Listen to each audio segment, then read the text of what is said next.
Hello all, this is Dr. Boney. You can see how I pronounce my name. Um, Welcome to BIO453, Computational Biology and Bioinformatics. So let's go over the course setup. So we're going to go over all aspects of how the course works. Let's first start at the syllabus to give you a generic idea of some of the main parts of it. And so let me make this a little bit bigger here. So obviously we have a way to get in touch with me. Here's my email. You can go ahead and read all of the course description stuff on your own. All this stuff here is the grading scale for how you are graded. It's the default for the university. This is how you're particularly graded for this class. There are 10% discussions, 20% quizzes, 50% problem sets, and then a term project. And probably the most important thing would be this, which is the course schedule. And you can see here that it's weekly. So we see the starts on March 4th, and all of the work you see all the way across for March 4th is due at 11:59 p.m. on Sunday, March 10th, and it repeats. So you have basically a whole week.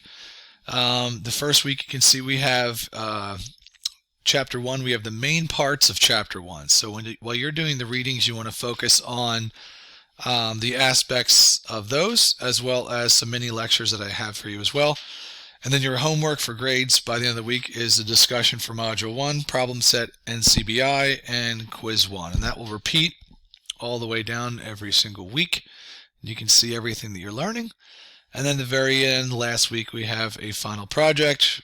And lastly, I put some web links of interest for you here in that sense. So from this point, best thing to do, you can do two things. You can just go home right here, or you can hit modules, and both of them will bring you here. So obviously right now you only see module 1.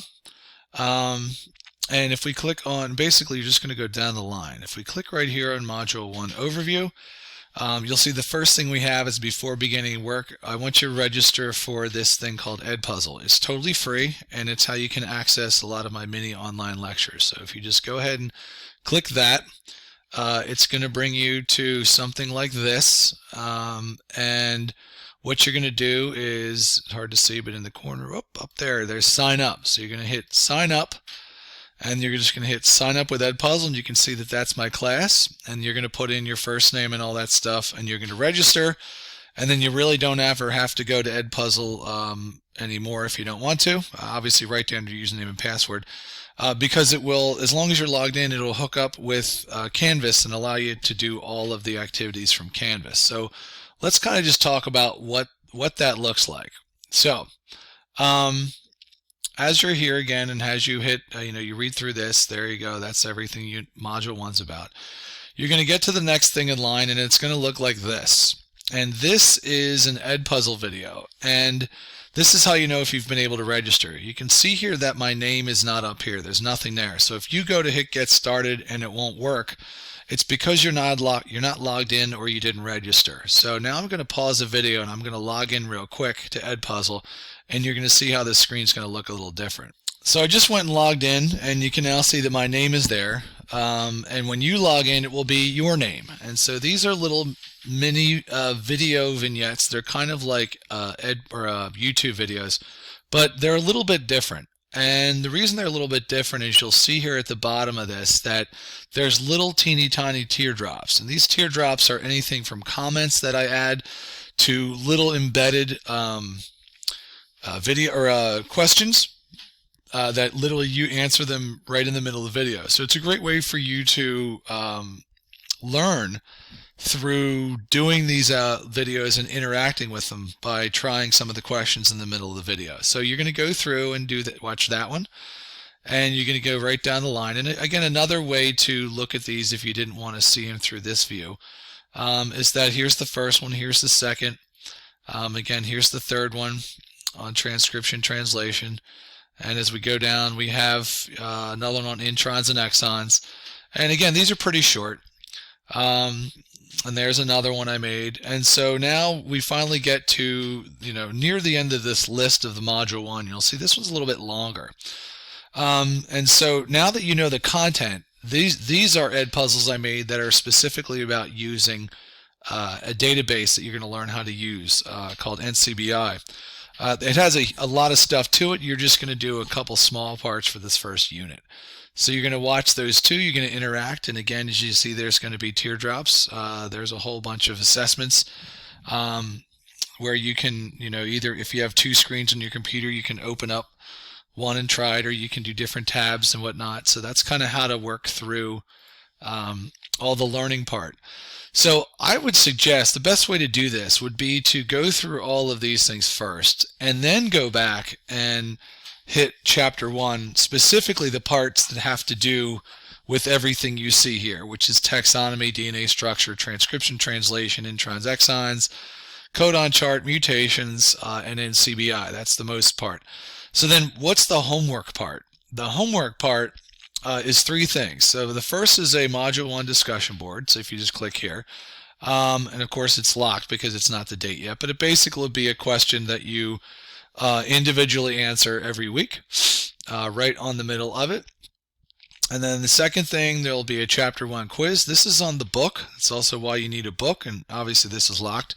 You get 30 minutes for it. It is all multiple choice and or true false. There's typically 10 questions.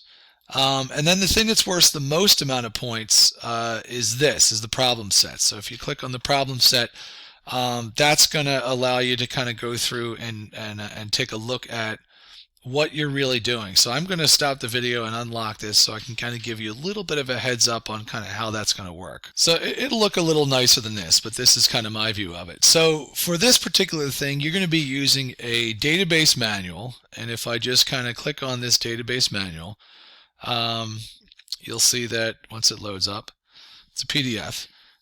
This is a like 40 or 50 page manual that, again, you're not going to be reading every page of it. Actually 80 pages, but you're going to be, reading. A lot of it are interactive, where you can kind of see that you're, going through here and you're like, oh my God, I got to read all that. No, let me go back to,